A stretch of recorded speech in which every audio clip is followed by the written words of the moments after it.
Yo, what's going on, guys? Welcome back to another video. Hayden Coy here with another one for you guys. First off, let me start off by saying thank you to everyone that has subscribed recently. We've gained like 15 subscribers in the past week.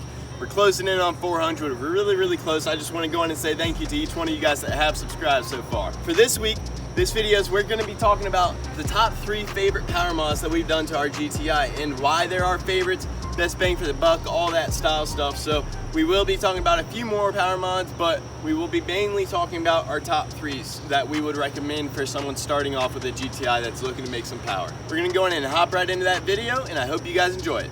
Alright, you guys, to start off for power mods, the first thing that I would recommend someone do to the GTI would be to get an aftermarket downpipe. We actually ended up installing this downpipe about 8 hours after we bought the car. I mean, literally the same day, same night of buying the car and getting it home, we went on ahead and installed that downpipe and went on ahead and flash tuned.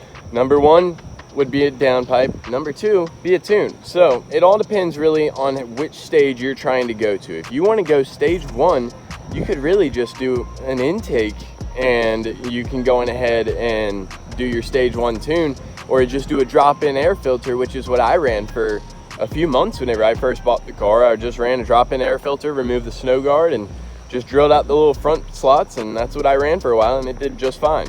But if you're looking to go stage 2, and that's what I'm assuming that most people are looking to do, because most people are after either the power or the pops and bangs, or both, one of the two. We're gonna go on ahead and talk about how we get to stage 2 and what I recommend for that. So I recommend downpipe first, and you could, if you want to, you could theoretically just do a downpipe and tune and be running stage 2 tune. I wouldn't recommend it, your tuners probably wouldn't recommend it, but it is an option. It won't necessarily kill the car right away, I'll tell you guys that, but I wouldn't recommend running it like that for longevity reasons, you know? We would recommend your downpipe first, and then I would say do a front mount intercooler next.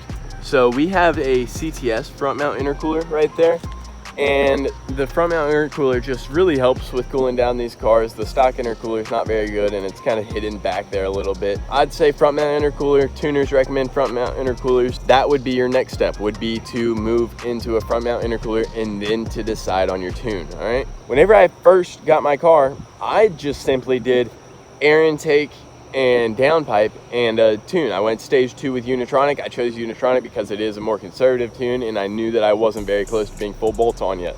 So we went with Unitronic first, and then whenever we got our front mount intercooler and everything like that installed, we went on ahead and switched over to Sneaky Tuned, which is a more aggressive file, more aggressive E-tune that's going to be pushing a little bit more power, louder pops and bangs, all that stuff. But we have paired that with the front mount intercooler, catless downpipe, and a tune. So those are the top 3 things that I would recommend. And guys, I would recommend you guys go with a Cobb access port of some sort with a tune coming from there. Not necessarily an off-the-shelf tune, but I recommend personally a custom dyno tune.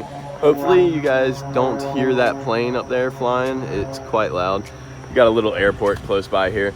But yeah, I would recommend you guys going in and pick up a Cobb access port, your Sneaky Tune, EQT, really any of the big names that you guys know about. They're good companies, you know, there's nothing wrong with any of them aside from, I mean, I wouldn't necessarily recommend Unitronic. It's not a bad company if you're looking for a very conservative tune. You can do that if you're just not trying to push your car very hard. That's what I was thinking that I was doing in the beginning, but to be quite honest, it just wasn't the most enjoyable driving experience running Unitronic's tunes. So that's why I'm with Sneaky Tune now. We're on like our 3rd, 4th revision. No more revisions really needed. We're not running any knock or anything like that. Running 93 octane. Car feels strong all the way through every gears. Doesn't drop off. That's all fine and dandy, you know, but that is basically our top power mods. And now for just some other mods that I would also recommend. I recommend, this isn't necessarily a mod in my opinion, but to heat wrap that hose right here, this intake piping that runs right beside the engine bay, I just find that can make a big difference on your intake air temperatures. As soon as I wrapped it, I noticed a good 10 to 15 degree drop in temperatures because that area does get pretty hot. And that is just paired with a CTS turbo inlet pipe. You guys can see that back there. And it's just the USP tear duct carbon fiber series cold air intake, whatever it is. And then we also have this little ECS air scoop. I forget the exact name of it, but that thing also helps, you know? Every little piece combined adds up more and more. I also have a full catback exhaust that's custom 3-inch all the way through. That it also can help a little bit with back pressure, but the main things that I recommend is a downpipe. If you guys are planning on doing any sort of exhaust that's like a track exhaust with no muffler, get a catted downpipe. If you are planning on running a full resonated and mufflered setup, you can run catless. You can even run just the stock exhaust, stock catback with a catless downpipe, and I think it sounds great. Most people think it sounds great. It's obviously always up to personal opinion, but I think you guys would probably be happy with that. Those are our top power mods for our MK7 GTI. We are making about 320-ish wheel horsepower. We have never had it on the dyno, but he has had multiple cars with my exact setup that are on my exact tune basically, and they're all making around 320 to 330 wheel horsepower on 93 octanes. As of right now, we're just sticking with 93. I have been considering going to like maybe some methanol injection here in the future, just because we don't have access to E85 around here, but I could run some meth. We might be doing that. As far as anything else goes, we do have some big updates for this coming week. We should be having our carbon fiber fenders showing up on Monday this week, as well as I just got a shipping notification for our BC Racing coilovers.